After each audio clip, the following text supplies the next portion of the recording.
श्री गणेशाय नमः। नमस्कार दोस्तों, ये राशिफल चंद्र राशि पर आधारित है। चंद्रमा मन का कारक है। हमारे मन पर जो भी उतार चढ़ाव आते हैं वो चंद्रमा की स्थिति लेकर आती है और इस वजह से चंद्रमा की पोजीशन हमारे रोज के जीवन को बहुत ज़्यादा प्रभावित करती है और इसके अकॉर्डिंग हमारा दिन अच्छा या बुरा जाता है। तो आइए जानते हैं इस दिन चंद्रमा आपके लिए किस तरह के परिणाम ला रहे हैं। दोस्तों, ये दिन आपके लिए खास है। जी हाँ, आज चंद्रमा की पोजीशन बहुत बढ़िया रहेगी। चंद्रमा इस दिन आपकी कुंडली में 10वें भाव में है। ये कर्म भाव है। इस दिन मान सम्मान प्राप्त होगा। धन अर्जित करने के लिए ये दिन बहुत बढ़िया रहेगा। तो आर्थिक स्थिति और अच्छी होगी। 10वां भाव कर्म भाव है, यानी नौकरी, बिजनेस, आपके प्रोफेशन में आपको काफी लाभ मिलेगा।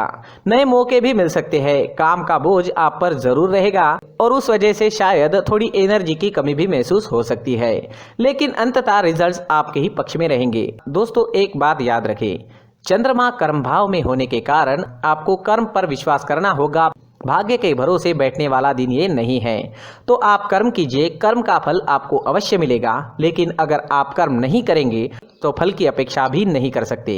इस समय में निवेश करना अच्छा रहेगा। निवेश से फायदा होने के योग बन रहे हैं। कोई जोखिम भरा फैसला भी ले सकते हैं। ये समय आपके फेवर में है। सारी अड़चने व सारी परेशानियां जो आपको सता रही थी वो नहीं रहेगी। सारे काम आसानी से पूरे हो जाएंगे। सारे पेंडिंग काम पूरे करने के लिए ये समय काफी सही है। अगर कोई सरकारी काम रुका हुआ है तो उसे जल्द से जल्द पूरा करें, सफलता मिलेगी। नए दिन आपके जीवन में नए रास्ते खोल सकता है। आपकी तरक्की के नए रास्ते खुल सकते हैं। बस आपको सही दिशा में कर्म करना है और खुद पर विश्वास रखना है। मेहनत करें और किसी भी चीज से ना डरे। समय आपके साथ है। दोस्तों, इस दिन पिता से सहयोग प्राप्त होगा। पैतृक संपत्ति से लाभ होने की संभावना है। घर में खुशी व एकता का माहौल रहेगा।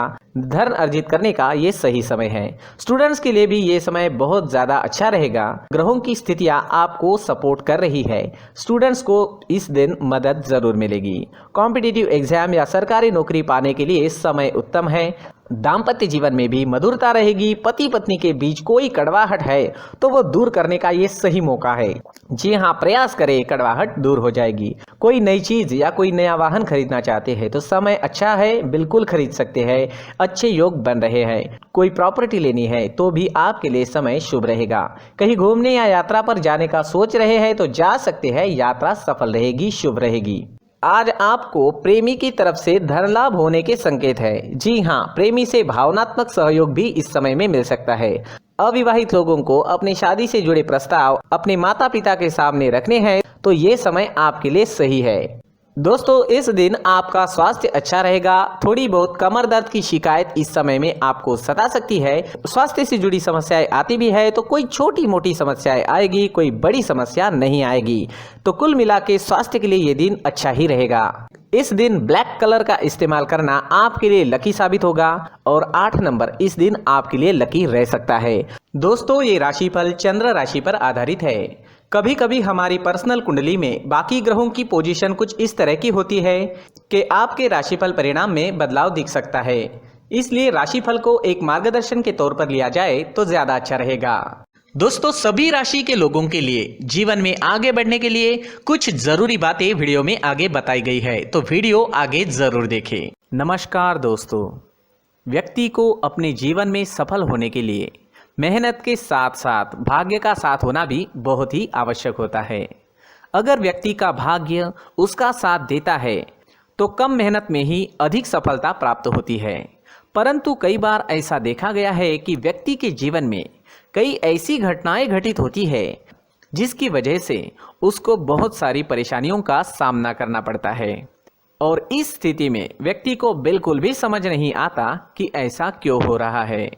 दरअसल आपके घर में ही कुछ ऐसी चीजें होती है जो हमारे भाग्य को प्रभावित करती है, हमारे जीवन को प्रभावित करती है और उन चीज़ों के आसपास होते हुए भी हमें वो चीज़ें नज़र नहीं आती। वह चीज़ें हमारे चारों तरफ एक अजीब सा घेरा बनाकर रखती है, परंतु हम उसको नहीं देख पाते।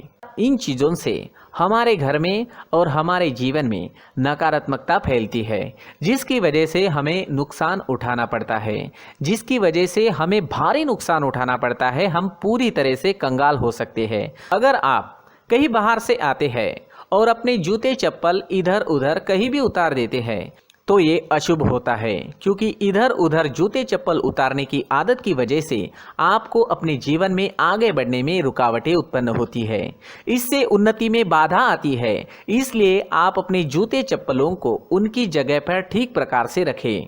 दोस्तों, काफ़ी लोगों को इस तरह की आदत होती है, कहीं से भी बाहर से आते हैं कहीं भी जूते चप्पल फेंक देते हैं, कहीं पर भी उतार देते हैं।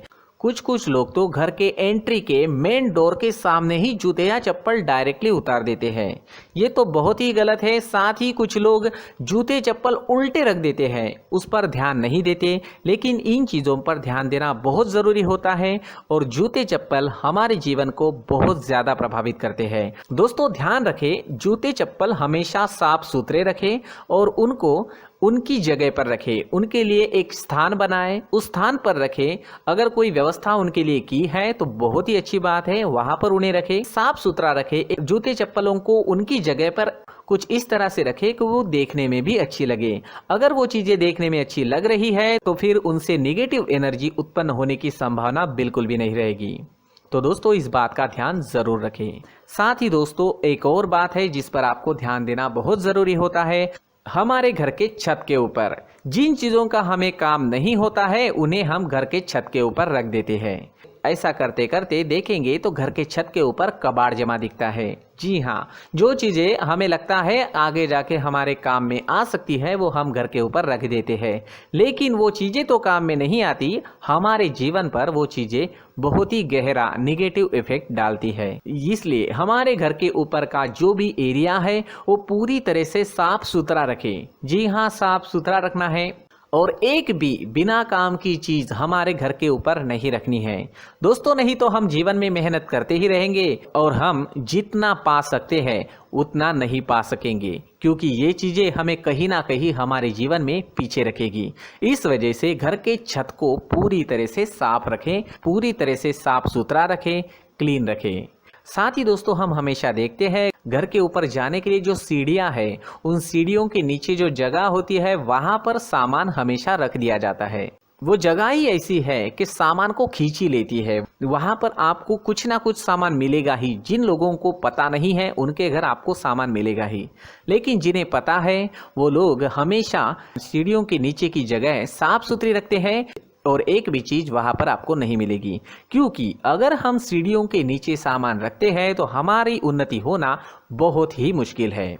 जी हाँ, सीढ़ियों के नीचे कूड़ा कचरा कबाड़ अगर हम जमा करके रखते हैं, कोई भी सामान रख देते हैं, तो उस वजह से माँ लक्ष्मी हम पर प्रसन्न नहीं होती। माँ लक्ष्मी हमारे घर में आने की संभावना बहुत ज़्यादा कम हो जाती है। तो दोस्तों, इन चीज़ों पर ध्यान रखें। हमारे घर की जो सीढ़ियाँ होती है उनकी नीचे की जगह हमेशा साफ सुथरी रखें, क्लीन रखें। साथ ही दोस्तों, अगर आपके घर में ऐसी कोई चीज मौजूद है जिसका आपको काम नहीं है, जैसे टूटे फूटे बर्तन, आईना, तस्वीरें, इलेक्ट्रॉनिक सामान, सोफा, कुर्सी, टेबल, पलंग, घड़ी, झाड़ू, गमला इत्यादि, तो आप इन सामानों को अपने घर से तुरंत ही बाहर निकाल दीजिए, वरना इससे आपको बहुत बड़ी परेशानी हो सकती है। आपको ये चीजें कंगाल बना सकती है। तो घर में ऐसी चीजों का मौजूद होना शुभ नहीं माना गया है। इससे धन की देवी माता लक्ष्मी जी का प्रवेश घर में नहीं होता है। इन चीजों से आपके घर में नकारात्मक ऊर्जा का संचार होता है और जिस वजह से व्यक्ति को मानसिक समस्याओं का सामना भी करना पड़ता है। व्यक्ति के मन में चिड़चिड़ाहट होती है और छोटी छोटी बातों पर गुस्सा आने लगता है। आप जो भी कार्य करते हैं उसमें आपका मन नहीं लग पाता है।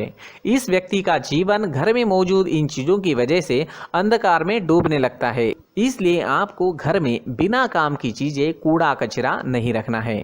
दोस्तों, एक और खास बात है, हमारे घर में मकड़ी का अगर जाला है तो वो बिल्कुल भी शुभ नहीं है। जी हाँ, वो अशुभ माना जाता है। घर में मकड़ी का जाला होना अशुभ है। इससे आपके अच्छे दिन भी बुरे दिनों में बदल सकते हैं, क्योंकि मकड़ी अपना जाल शिकार को फंसाने के लिए बनाती है। और अगर आपके घर में मकड़ी का जाला है तो इससे घर में नकारात्मक ऊर्जा का प्रभाव अधिक बनता है और वास्तुशास्त्र के अनुसार इससे सकारात्मक ऊर्जा का नाश होना शुरू हो जाता है और घर में नकारात्मक ऊर्जा बहुत ज़्यादा बढ़ जाती है। इसलिए आप अपने घर को हमेशा साफ सुथरा रखें, कम से कम 1 महीने में अपने घर के हर कोने की साफ सफाई जरूर करें। दोस्तों, मुख्य द्वार भी हमेशा साफ सुथरा रखें। मुख्य द्वार को हमेशा सजाया जाता है, क्योंकि मुख्य द्वार से ही हमारे घर में लक्ष्मी का प्रवेश होता है। तो मुख्य द्वार को साफ सुथरा रखें और सजा कर रखें तो बहुत अच्छा रहेगा।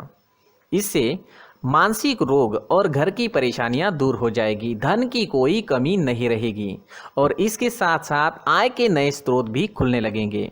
इसी के साथ और कुछ चीज़ें हैं, जैसे टूटी फूटी जो भगवान की मूर्तियां होती है वो हमारे घर में नहीं रखनी चाहिए। साथ ही जो भगवान के पुराने फोटो है जो जमा करके रखे हुए होते हैं, तो दोस्तों वो चीज़ें नहीं रखनी चाहिए। जो भगवान के फोटो या भगवान की मूर्तियाँ जो घर के मंदिर में हैं, बस वहाँ तक सीमित है। अगर आपके घर के शोकेस में भी वो मूर्तियाँ रखी है, कुछ फोटो रखे थे, उन्हें भी साफ करते रहना चाहिए। जिन चीज़ों को हम मेंटेन नहीं कर पाते, साफ नहीं रख पाते, उन चीज़ों को घर से हटा देना ही आपके लिए अच्छा रहेगा। साथ ही दोस्तों, कुछ तस्वीरें हैं, जैसे डूबते नाव की तस्वीर या फिर झगड़े की तस्वीर या फिर कुछ ऐसी तस्वीरें होती है जो देखते ही हमें समझ में आ जाता है कि ये तस्वीर निगेटिविटी दर्शा रही है। इस तरह की तस्वीर भी आपको आपके घर में नहीं रखनी है। जी हाँ, इस तरह की तस्वीर लगाने से भी हमारे जीवन में उसी तरह की घटनाएं घटित होना शुरू हो जाता है। हर एक चीज़ हमारे घर की हम पर प्रभाव डाल रही है। इस तरह के बदलाव आप आपके घर में ज़रूर करें। धन्यवाद।